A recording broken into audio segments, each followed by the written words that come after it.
नमस्कार, मैं रचना Sharma चढ़ीगढ़ time TV देख रहे सभी दर्शकों का स्वागत करती हूं। आप देख रहे हैं हरियाणा न्यूज। समाचारों की शुरुआत से पहले एक नजर आज की मुख्य सुर्खियों पर।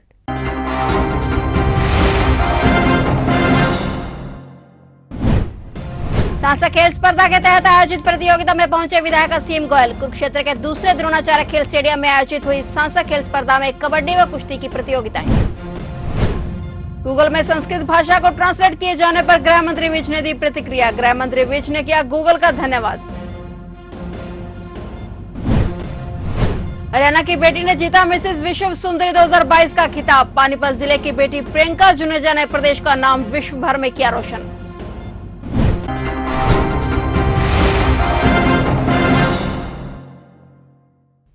और अब समाचार विस्तार से।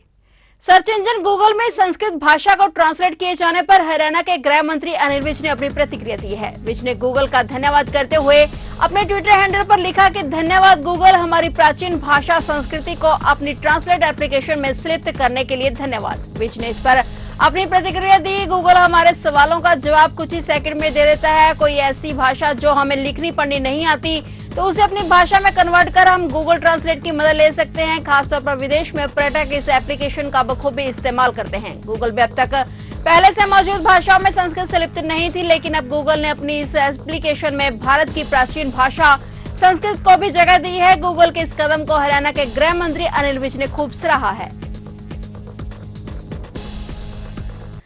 कुरुक्षेत्र के दूसरे द्रोणाचार्य खेल स्टेडियम में आयोजित सांसद खेल स्पर्धा में कबड्डी व कुश्ती की प्रतियोगिताएं आज दूसरे दिन भी जारी रही। अंबाला शहर से बीजेपी विधायक असीम गोयल खेल स्पर्धा में बतौर मुख्य अतिथि पहुंचे। विधायक असीम गोयल ने कहा कि खेल हमारा सर्वांगीण विकास करता है। खेल से न केवल शरीर का विकास होता है बल्कि मानसिक व सामाजिक विकास भी होता है, इसलिए इस प्रकार की खेल स्पर्धाओं का आयोजन करना बेहद सराहनीय कदम है। उन्होंने कहा कि कुरुक्षेत्र से सांसद नायब सिंह सैनी ने हरियाणा में पहली बार इस प्रकार की खेल स्पर्धाओं का आयोजन करवाया है। उनका यह प्रयास सराहनीय है। बता दें कि सांसद खेल स्पर्धा के दौरान महिला व पुरुष दोनों वर्गों में कबड्डी की कुश्ती प्रतियोगिताएं हो रही हैं और प्रतियोगिता में अच्छा प्रदर्शन करने वाले खिलाड़ियों को विधायक द्वारा प्रशंसा पत्र व मेडल देकर सम्मानित किया गया। हरियाणा के पानीपत जिले की बेटी प्रियंका जुनेजा ने मिसेस विश्व सुंदरी का खिताब अपने नाम किया है। उनकी इस उपलब्धि ने देश प्रदेश का नाम विश्व भर में रोशन किया है। मिसेस विश्व सुंदरी का खिताब जीतने पर प्रियंका जुनेजा के घर पर लोगों की बधाइयों के संदेश आने शुरू हो गए हैं। 1 से 7 मई तक हुई एमएस यूनाइटेड नेशन वर्ल्ड 2022 प्रतियोगिता में 52 देशों से अधिक देशों ने भाग लिया था और प्रतियोगिताओं में 7 राउंड हुए थे। वहीं पर बाहरी सुंदरता के अलावा व्यक्तित्व की पहचान के लिए प्रतियोगिता में इंटरव्यू सेशन भी था, जिसमें करीब प्रियंका ने करीब 40 मिनट तक जजों के सवालों के जवाब दिए, जिस जज उनसे बहुत प्रभावित हुए। प्रियंका जुनेजा पिछले साल मिसेस इंडिया 2020 प्रतियोगिता में भी खिताब जीत चुकी हैं। प्रियंका ने 2 बच्चों की मां होने के बावजूद प्रतियोगिता में भाग लिया और जीत हासिल की है। भिवानी जिले के बहल गांव में एक बड़ा हादसा हो गया। यहां तालाब में डूबने से 3 बच्चों की मौत हो गई। तीनों बच्चे बहल के राजकीय प्राथमिक पाठशाला में कक्षा 4ठी, 6ठी और 2री के विद्यार्थी थे, जो बकरियों को चराने के लिए गए थे। बताया जा रहा है कि बहल गांव में खाड़ी वाले तालाब में गंदा पानी भरा हुआ है और वहीं गांव के तीनों युवक सुशील उर्फ गोलू जो 10 साल, सचिन 11 साल और लखन 8 साल का है, तालाब के पास जा रहे थे। तब एक युवक पैर फिसलने से नीचे तालाब में गिर गया, जबकि 2 अन्य युवक भी उसे बचाने के लिए तालाब में उतरे।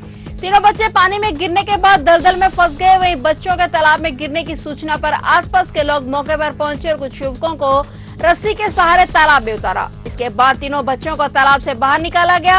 अस्पताल में ले जाने के बाद डॉक्टरों ने जब उनकी जांच की तो उन्हें मृत घोषित कर दिया। पुलिस ने तीनों शवों को कब्जे में लेकर पोस्टमार्टम के लिए भेज दिया है। हरियाणा के यमुनानगर में दिल दहला देने वाला मामला सामने आया है, जहां यमुना में नहाने गए 10 युवकों पर दूसरे गुट के लोगों ने हमला बोल दिया। इस दौरान नहा रहे युवकों पर ईंट पत्थरों व तेजधार हथियार से हमला किया गया। यह युवक अपनी जान बचाने के लिए यमुना के गहरे पानी में उतरते चले गए। जब तक युवक पानी में नजर आते रहे, दूसरे ग्रुप के लोग ऊपर से पत्थरबाजी करते रहे। बाकी 5 लोगों ने किसी तरह छिपकर अपनी जान बचाई। हमलावरों ने यमुना में डूबने वाले युवकों की कार को भी बुरी तरह से क्षतिग्रस्त कर दिया। सूचना मिलने के बाद भारी संख्या में पुलिस व वरिष्ठ अधिकारी मौके पर पहुंचे और लापता युवकों की तलाश शुरू कर दी। लगातार कई घंटों की तलाश के बावजूद लापता 5 युवकों का अभी तक कुछ भी पता नहीं चल सका है। इन युवकों के परिजनों का आरोप है कि 2 साल पहले दूसरे पक्ष के लोगों के साथ उनका झगड़ा हुआ था, जिसका मामला अदालत में चल रहा है। इस केस में 2 दिन बाद गवाही थी उसी मामले को लेकर रंजिश के तहत यह हमला किया गया। अब तक 5 युवक यमुना में लापता बताए जा रहे हैं, जिनकी आयु 19 से 21 वर्ष के बीच में बताई जा रही है। वहीं पुलिस ने परिजनों की शिकायत पर मामला दर्ज कर आरोपियों की तलाश शुरू कर दी है। पुलिस का कहना है कि जल्द ही आरोपियों को गिरफ्तार कर लिया जाएगा। अंबाला से विधायक असीम गोयल के खिलाफ सभी धर्मों के लोगों ने मोर्चा खोल दिया है। पिछले दिनों विधायक ने भारत को हिंदू राष्ट्र बनाने के लिए संकल्प लिया था, जिससे दूसरे धर्मों के लोगों में रोष है। इसी के चलते सिख समाज के लोगों के साथ दूसरे धर्मों के लोगों ने अंबाला शहर मंजीर साहिब गुरुद्वारा में रोष मार्च निकाला और अंबाला एसपी ऑफिस तक पहुंचा। उन्होंने कहा कि इससे पहले भी वे एसपी को शिकायत दे चुके हैं, जिस पर अभी तक कोई कार्रवाई नहीं की गई। सिख समाज के लोगों ने असीम गोयल पर देश को बांटने का आरोप लगाया और वहीं अंबाला पुलिस अधीक्षक ने उचित कार्रवाई का आश्वासन दिया है। राष्ट्र के उसके रिगार्डिंग उन्होंने हमारे को कंप्लेंट दी थी, जिसकी जांच पड़ताल हमारे लोकल डीएसपी साहब के द्वारा की गई और उसके ऊपर हमने कुछ, क्योंकि उसके अंदर कुछ कानूनी सवाल अड़चने थी, तो इसलिए हमने एक बारी डीए का ओपिनियन लेने का फैसला लिया। अभी वो हमने डीए ऑफिस के अंदर कंप्लेंट भेज रखी है। अभी हम एक बार डीए साहब से आज मैं पर्सनल तौर पे एक बार बात करूंगा कि इसको जल्दी से जल्दी उसका जो भी लीगल ओपिनियन बन रहा है वो हमारे को बताएं, ताकि उसी हिसाब से आगे उचित कार्रवाई की जा सके। सर, जो सुदर्शन टीवी वाले हैं वो पहले भी कई जगह इस तरीके के विवादों में रहे हैं, तो आपने उनकी वो बैकग्राउंड भी चेक करी होगी, उसमें क्या आया सर, कई पर्चे दर्ज? उसमें जो हमें पता लगा था कि उन्होंने कोई एक दिल्ली के अंदर उन्होंने ऐसे स्पीच दिया था, जिसके ऊपर उनके कोर्ट के अंदर उनके ऊपर मुकदमा जो केस है चल रहा है, तो वो एग्जैक्टली पुलिस मैटर नहीं था, कोर्ट के अंदर उनके अगेंस्ट प्रोसीडिंग्स चल रही हैं। तो उसकी अभी इन्होंने भी कुछ हमारे संज्ञान में नई चीज़ें लेकर आए हैं, उसका भी हमें एक जांच करवाएंगे। लोग आज रोष मार्च में शामिल थे, जो असीम गोयल और उसके साथियों ने देश को बांटने की एक साजिश रची है, उसके खिलाफ आज हमने शांतिपूर्ण तरीके से हिंदू मुस्लिम सिख ईसाई सब ने मिलकर एक रोष मार्च निकाला है और एसपी साहब को एक पुनः शिकायत दी है। पहले भी एक शिकायत दी थी, अभी तक कोई कार्रवाई नहीं हुई। दोबारा शिकायत दिया कि सख्त कार्रवाई की जाए और एसपी साहब ने आश्वासन दिया कि जल्द ही इनके खिलाफ कार्रवाई की जाए। फिर सारे मेंबर, हम जो मैनेजमेंट कमेटी के मेंबर हैं, ये बैठ के एक बहुत बड़ा विशाल इकट्ठा अनाज मंडी में करेंगे, जिसमें फैसला लिया जाएगा कि आगे की रणनीति क्या होनी चाहिए। हम आपको बता दें कि एफआईआर दर्ज करनी ही पड़ेगी पुलिस को नियम अनुसार, क्योंकि ये गैर कानूनी काम है।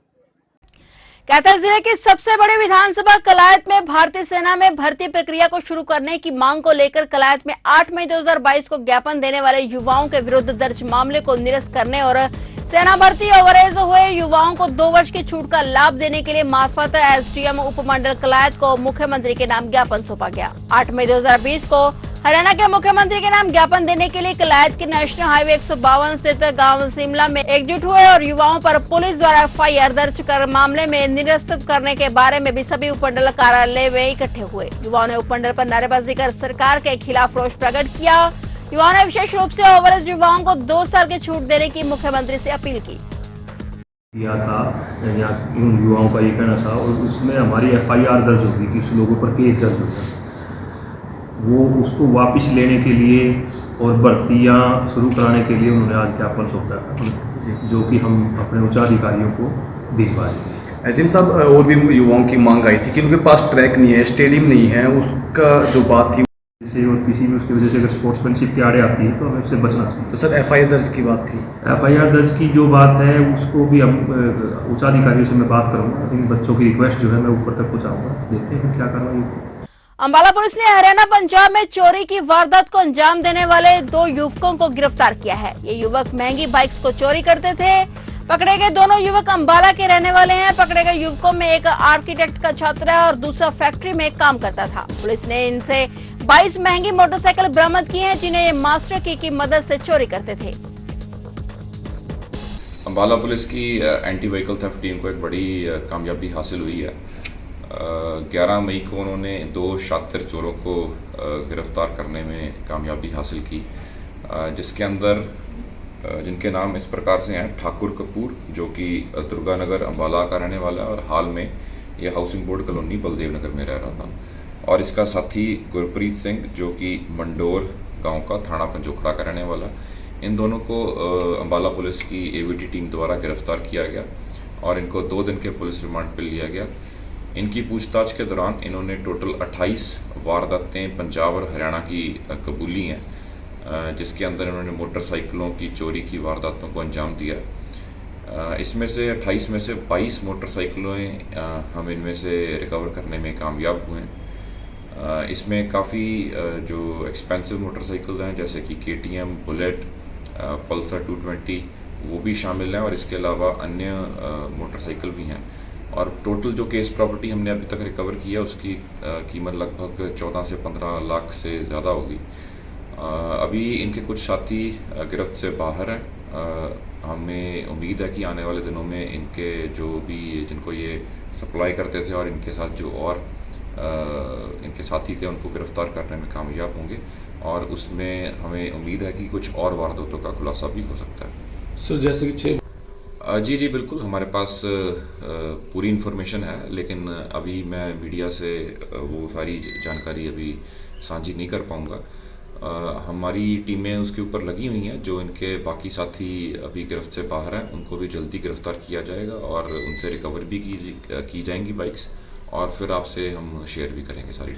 हरियाणा में पड़ रही भीषण गर्मी ने कई रिकॉर्ड तोड़ दिए हैं। प्रदेश का अधिकतम तापमान 49 डिग्री सेल्सियस से भी ऊपर जा पहुंचा है, जो न सिर्फ इस सीजन बल्कि पिछले 2 दशक में सबसे ज्यादा तापमान है। बीते 4 दिन में हिसार और सिरसा जोन प्रदेश में सबसे गर्म बने हुए हैं। हिसार में अधिकतम तापमान 49.2 डिग्री रहा, जो प्रदेश का सर्वाधिक गर्म शहर है। जिले का अधिकतम तापमान सामान्य से 8 डिग्री सेल्सियस ज्यादा रहा है और इसके साथ प्रदेश के 7 जिलों में पारा 47 डिग्री के पार रहा। लू और गर्म हवाओं के कारण आमजन के जीवन पर असर पड़ रहा है। दोपहर के समय सड़कों पर कर्फ्यू जैसा माहौल रहता है। इससे पहले 26 मई 1998 को हरियाणा में पारा 48.8 डिग्री के अधिकतम स्तर पर पहुंचा था।